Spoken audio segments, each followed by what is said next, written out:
Anda kembali di Profit dalam segmen Tech Conference CNBC Indonesia 2022.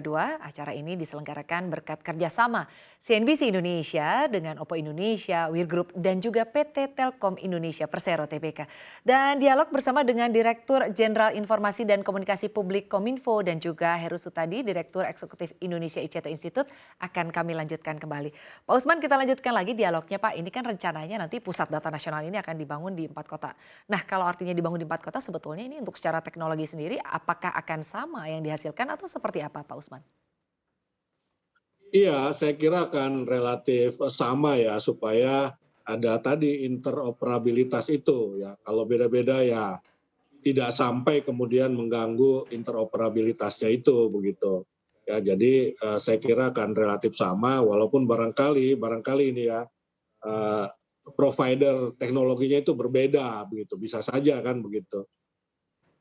Baik, sekarang kita ke Pak Heru. Pak Heru, ini kan kalau Menkominfo menyebutkan bahwa pusat data yang akan dibangun ini memang memiliki standar yang cukup canggih begitu ya Pak, bahkan tertinggi dengan standar global yakni Tier 4 dan tidak akan terputus nih katanya saluran listriknya. Kalau Bapak sendiri melihatnya seperti apa Pak? Ya, jadi memang standarisasi dari komputasi awan gitu ya untuk data center ini memang kan beragam. Jadi kalau kita memilih tier 4, ya memang ini masalah listriknya harus ada backup gitu ya. Jadi nggak bisa sedetik pun dia katakanlah mati gitu ya. Ini yang harus dipikirkan, dan itu juga tidak hanya sekedar tidak mati, tapi memang harus dicatu dari dua pusat pembangkit yang berbeda gitu ya. Dan khusus Indonesia, memang wilayah Indonesia yang cukup menarik ini gitu ya. Ini kan harus juga kita antisipasi, tadi disampaikan masalah gempa, kemudian juga mungkin ada bencana alam lainnya, termasuk juga banjir gitu ya. Ini kan juga menjadi hal-hal yang perlu diantisipasi, dan terutama adalah ketika kita bicara tier 4 itu adalah bagaimana kita koneksi kita dari data center tersebut ke pusat internet internasional gitu. Yang suka atau tidak suka ini ada di Amerika gitu ya. Sehingga memang harus ada pemikiran untuk membangun jaringan langsung, atau mungkin juga sekarang ini udah ada beberapa sih kalau misalnya kita lihat dari Batam apa gitu ya. Ini ada jaringan yang langsung ke Amerika dengan kecepatan tinggi. Tapi di samping itu memang tren sekarang ini adalah membangun data center harus juga yang sifatnya dengan teknologi hijau. Karena juga ini kan kalau Pak Jokowi kan juga sering kali mengatakan dekarbonisasi segala macam gitu ya. Jadi memang ini juga harus menjadi perhatian kita, karena memang data center ini kan secara listriknya juga nyedotnya besar gitu ya. Kemudian apalagi kalau misalnya untuk pendinginan segala macam gitu, kemudian beroperasinya 247, 24 jam sehari, 7 hari seminggu gitu ya. Sehingga memang salah satu kelebihannya kan memang kalau tadi ada beberapa data center yang disatukan efisien. Tapi kita juga berharap juga ini juga lebih hijau gitu, bagaimana data center ini tidak memakan power yang besar gitu ya. Kemudian juga harus ada pemikiran juga mungkin menggunakan energi lain selain juga energi listrik gitu ya, apakah mungkin energi dari tenaga surya atau mungkin tenaga air segala macam, itu yang juga perlu menjadi perhatian kita tentunya. Baik, sekarang kita ke Pak Usman. Pak Usman, ini kalau kita bicara soal inovasi begitu ya Pak, ini kan pemerintah dan DPR juga telah berinovasi dengan produk hukum. Artinya Undang-Undang Perlindungan Data Pribadi ini sudah lahir beberapa waktu lalu. Kalau Bapak sendiri melihatnya seperti apa nih untuk implementasinya saat ini? Sebetulnya apakah memang sudah bisa digunakan atau memang masih ada kendala misalnya di administrasi pemerintahan begitu Pak? Ya, saya ingin menyampaikan dulu, pertama saya setuju dengan Pak Heri tadi soal teknologi hijau ya. Ini penting sekali saya kira diterapkan nanti di pusat data center kita. Ya, jadi memang kalau kita lihat berdasarkan peraturan perundang-undangan bahwa satu undang-undang ketika disahkan oleh DPR maka membutuhkan waktu 1 bulan atau 30 hari untuk ditandatangani Presiden. Ya, dan setelah itu maka dilakukan sosialisasi kepada masyarakat. Ya, walaupun dari sisi hukum sebetulnya berlaku adagium seluruh masyarakat dianggap tahu tentang hukum, tidak boleh bilang tidak tahu soal hukum kan begitu. Tetapi saya kira tetap perlu kita sosialisasikan undang-undang PDP ini.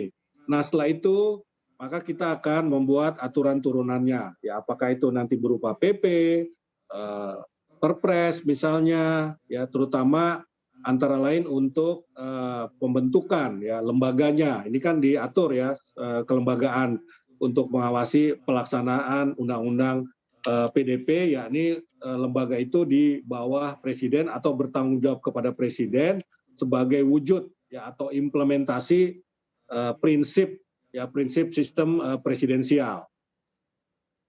Baik, sekarang kita ke Pak Heru. Pak Heru, ini kan untuk saat ini pembangunan dari Pusat Data Nasional ini kan masih rencana begitu ya Pak. Tapi menurut Bapak sendiri apa masukannya untuk pemerintah dalam pembangunan Pusat Data Nasional ini agar tidak terjadi pertasan-pertasan ke depannya atau seperti apa? Apa yang harus disiapkan oleh pemerintah?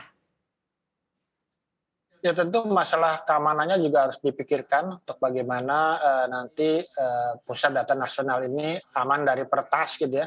Bahkan juga tidak hanya pertas tapi juga dari malware segala macam ransomware gitu ya. Kita punya pengalaman beberapa tahun lalu ada rumah sakit kemudian terkena ransomware, datanya dikunci dia tidak bisa buka sampai kemudian harus membayar gitu ya. Memang masalah keamanan tadi juga disampaikan Pak Usman bahwa kita sudah agak maju ya, kita memiliki undang-undang perlindungan data pribadi, kita apresiasi dengan pemerintah, kemudian juga DPR gitu ya. Tapi memang ini kan bukan akhir dari tujuan kita. Tujuan kita kan adalah bagaimana kita melindungi data pribadi masyarakat gitu ya. Jadi memang ini adalah hanya sebagai pintu awal, nanti akan diuji di lapangan bagaimana praktek implementasinya gitu ya.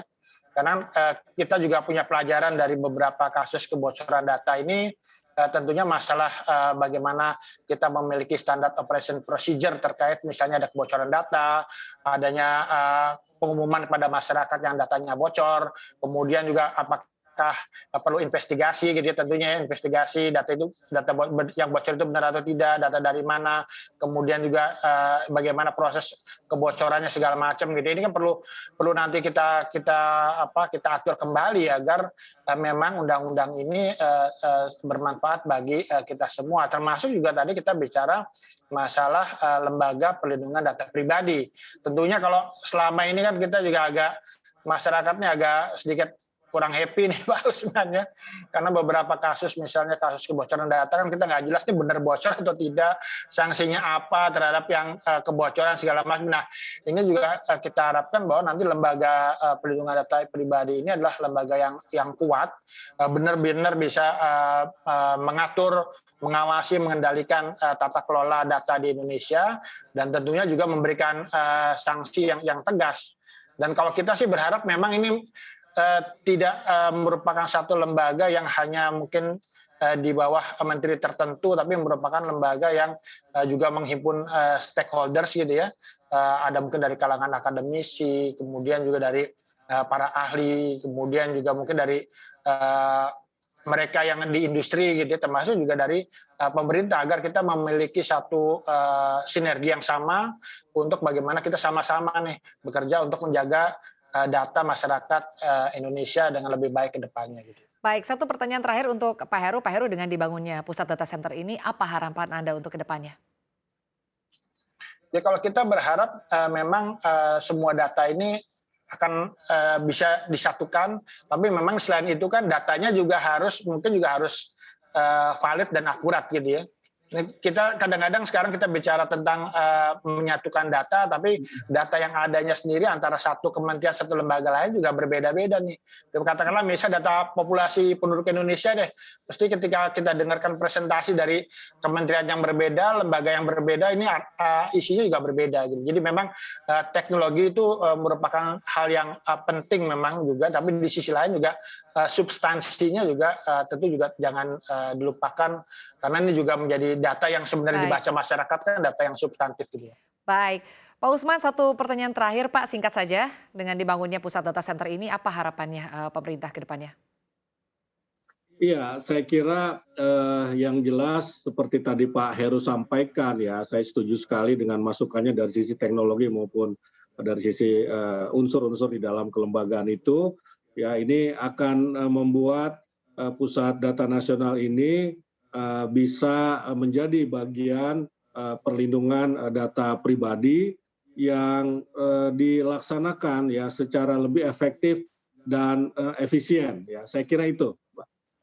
Baik, terima kasih Pak Usman Kansong dan juga Pak Heru Sutadi telah berdiskusi bersama kami. Salam sehat, sukses selalu untuk Anda Pak.